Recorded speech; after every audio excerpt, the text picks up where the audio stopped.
Well, here's how I was back with the retro reviews here on Title's Retro Reviews. With the start of the December reviews, with that missing puzzle piece between Halloween Havoc 1999 and Starrcade 1999, which I did last year. And that missing puzzle piece was WCW Mayhem 1999. And oh boy, I should have done this last year. And also based on the tie-in with the video game, which you see that logo up there. And you don't know that WCW Mayhem, the video game that is, it was my first wrestling game. And you obviously know.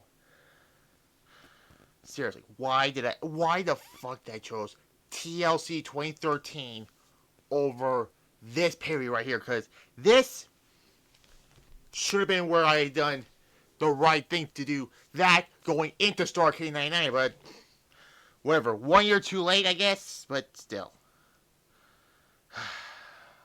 Regardless of that,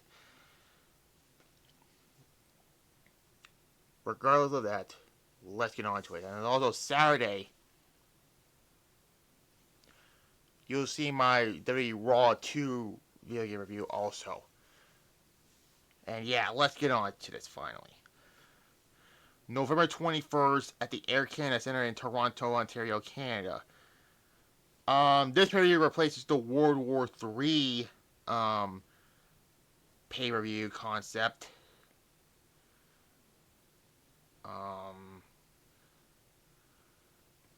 But yeah, so what happened between... If you saw my Halloween Havoc 1999 review last year, you can. And we'll talk about what happened at Starrcade also, but still. So at Halloween Havoc, Sting defeated Hulk Hogan to retain the WCW World Heavyweight Championship after Hogan purposely laid down. Sting later tonight issued an open challenge to an opponent for a true wrestling match and was challenged by Goldberg, who earlier defeated Sid Vicious for the United States Championship, who defeated Sting in an unsanctioned match to win the WCW World Heavyweight Championship. Then afterwards, Sting attacks referee Charles Robinson with a Scorpion Death Drop. And the following night, Sting complained to J.J. Dillon that he never put the title on the line, and the title was vacated. This led to a 32-man tournament. Yes, another tournament-based pay-per-view I did. Last week I did Survivor Series 2015. Here I'm doing WCW Mayhem with the same concept. So the booking of this tournament is so fucking... They had Medusa wrestle twice in this tournament. And Goldberg gets eliminated in the first round to Bret Hart. So you get to the semifinals. You also have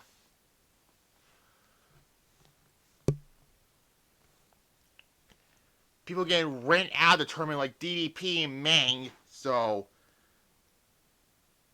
and it also has the semifinals and the final matches. And the final four were Jeff Jarrett, Chris Benoit, Sting, and Bret Hart. And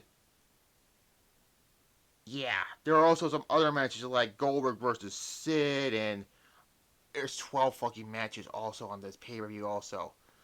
So anyways, let's talk about this pay-per-view finally. The first one is the first of the two semi-final matches in the WCW Championship Tournament. Chris Benoit defeats Jeff Jarrett to advance to the finals of the title tournament. And a pretty good match. I don't think it was good as their Starrcade match the next month, but if you want to see that review, I did it last year. I know Brian Stanley from Wrestling Regret did that yesterday, but there's that. The Harris brothers got involved in this match. They were called Creative Control. And Benoit hits Jeff Jarrett with his own Slapnuts guitar.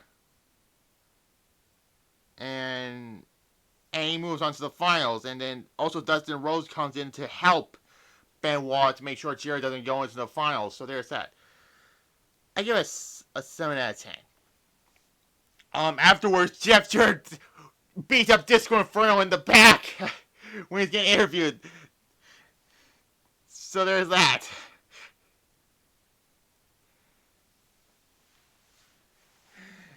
Which brings us to the next match for the WCW Cruiserweight Championship. Evan Courageous defeats Disco Inferno to win the Cruiserweight title. This, of course, led to, the Mamalos getting involved and you know about all that by my Starrcade 99 review last year. You obviously know. Yeah, and then also led to Medusa win the Cruiserweight title at that same Starrcade event. And that's where the Cruiserweight title went downhill afterwards. In WCW, that is. 3 out of 10 I'll give this match, by the way.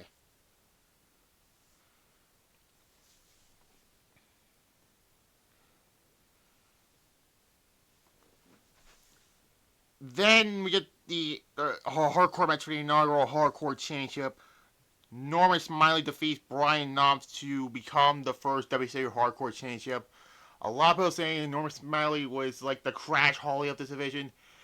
Keep in mind, this was before Crash Holly was doing his stuff in the WWF. He was still teaming up with Hardcore Holly at this point. Although the WCW Hardcore division was nowhere near to be funny as the WWE's one due to, that 24/7 rule and all that.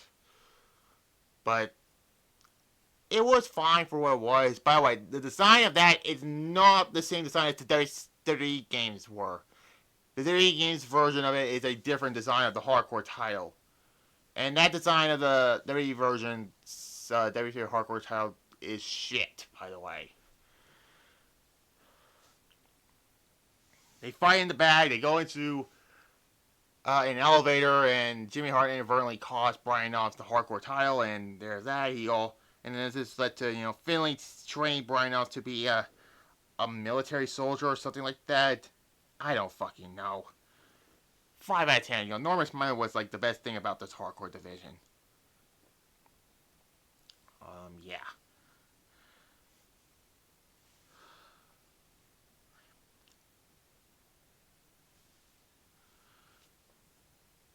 Anyways, now we get an elimination match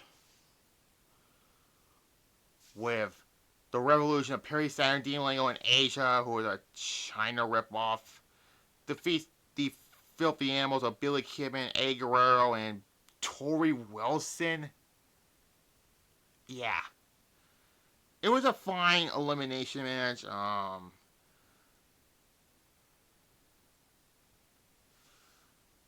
So yeah, the order of eliminations, Billy Kidman was eliminated by Dean Malenko, and then Dean Malenko was eliminated by Eddie Guerrero, and then Asia was eliminated by Eddie Guerrero. Then Eddie Guerrero was eliminated by Perry Saturn, and it came down to Torrie Wilson and Perry Saturn. Torrie just kicked Perry Saturn in the Family Jewels. That was not the finish, but then Perry Saturn hits Torrie Wilson with a low blow, and that's how it ended. I don't want to say Family Jewels because she's a woman, but how the fuck that hurt a woman, by the way? Yeah. It was a fine match. I give it a 6 out of 10.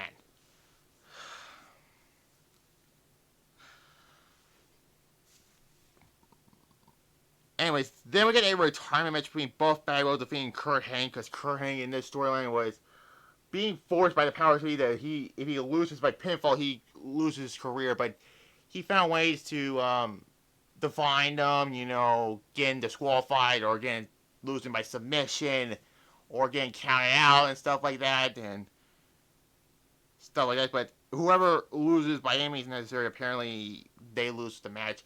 Before this, Jarrett attacks Bagwell because of what happened, the night before Halloween happened, because Jarrett made his return to WCW by hitting Bagwell with a slab nuts guitar, and they brought out Halloween Havoc and all that. Then Jarrett and the Harris Brothers comes out. If you love seeing Jeff Jarrett on this pay-per-view, you're going to get sick of seeing him. No wonder why people got sick of seeing him during this time in WCW and then later in TNA. Because he's all over it. Then Bagwell comes in.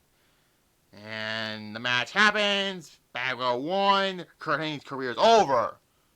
You know what I mean? Over, it means nothing by the next night on Nitro. So what the fuck was the point of that? 4 out of 10 I'll give this match.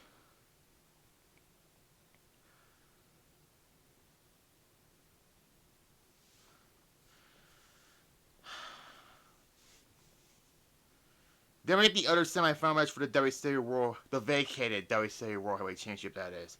Bret Hart defeats Sting. I mean, their Halloween Havoc match was a letdown.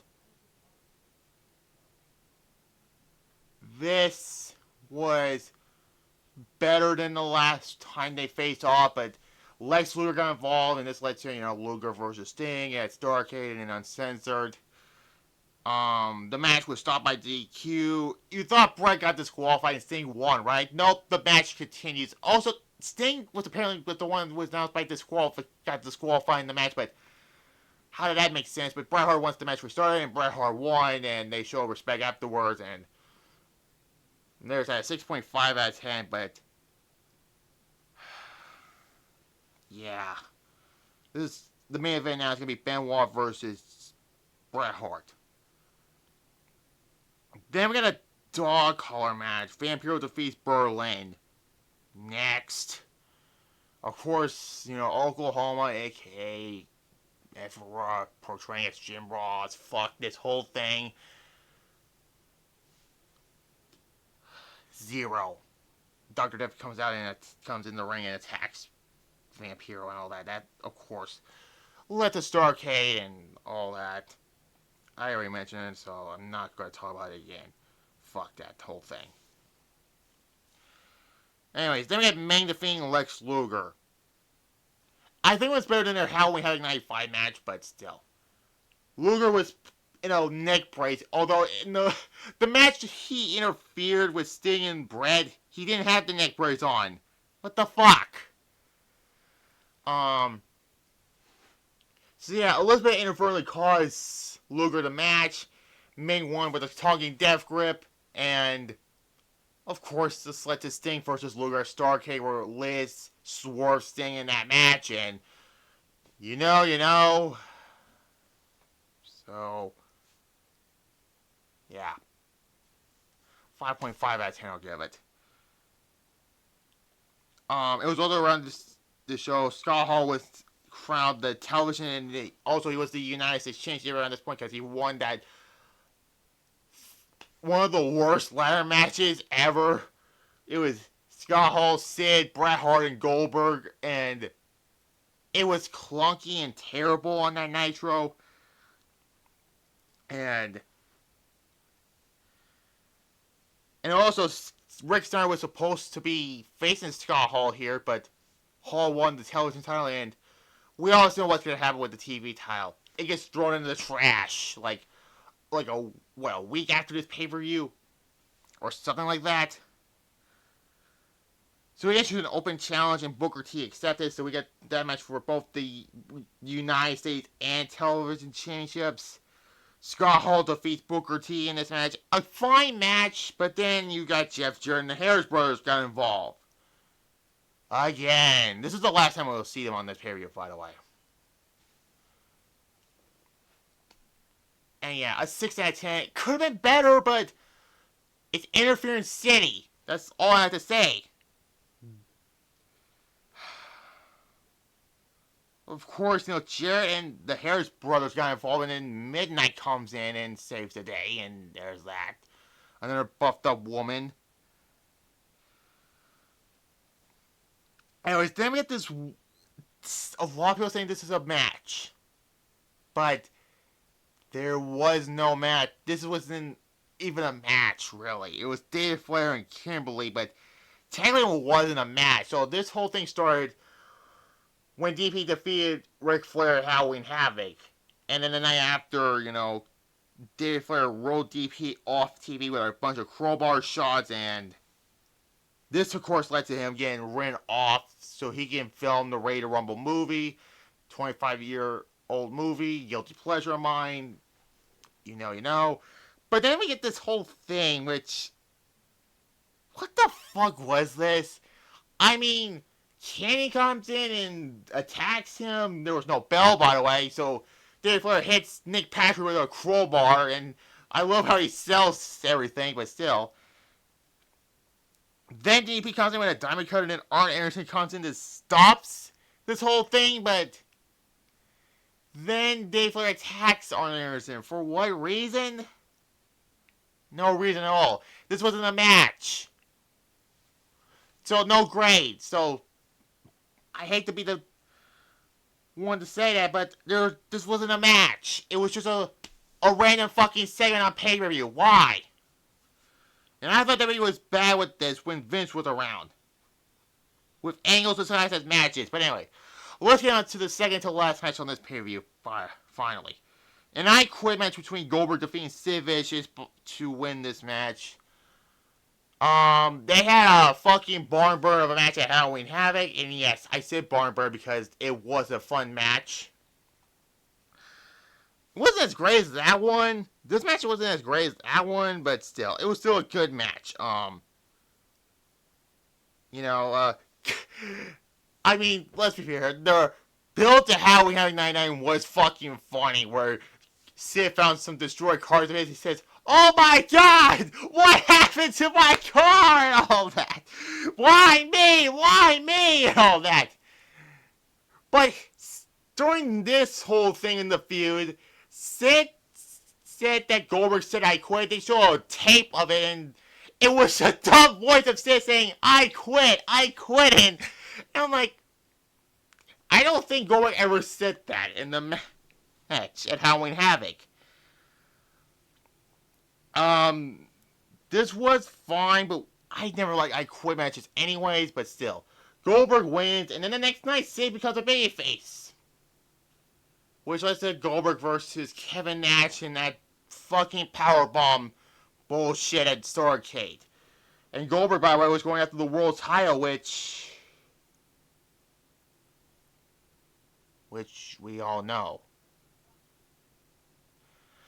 7.5 out of 10. I don't think it was good as the Halloween Havoc match, but still.